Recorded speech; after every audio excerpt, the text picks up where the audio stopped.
High, good morning. দেখো আমি স্নান করতে গেছিলাম, আর স্নান করে এসে দেখছি আমার হবু বর চলে এসেছে। তারপরে ওকে চা করে দিলাম, আর এই যে খেতেও দিয়ে দিয়েছি। আমাকে বললো রেডি হতে, আমি রেডি হয়ে গেছি আর আমরা বেরিয়েও পড়লাম। দেখো এখন দিদার বাড়ি এসে দাদিকে ও ইনভাইট করে দিল। তোর ভাইয়ের সাথে একটু খেলা করে আমরা অটোতে উঠে গেছি।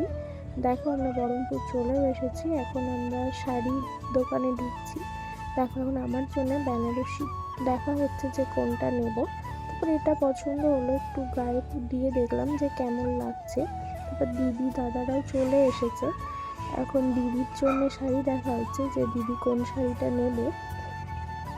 তারপর এখানে দিদিরও শাড়ি চয়েস করা হয়ে গেছে, দিদি নেওয়া হয়ে গেছে। এখন আমরা বেরিয়ে পড়লাম, এখন যাব হলো লাঞ্চ করতে। দেখো আমরা চলেও এসেছি লাঞ্চ করার জন্যে।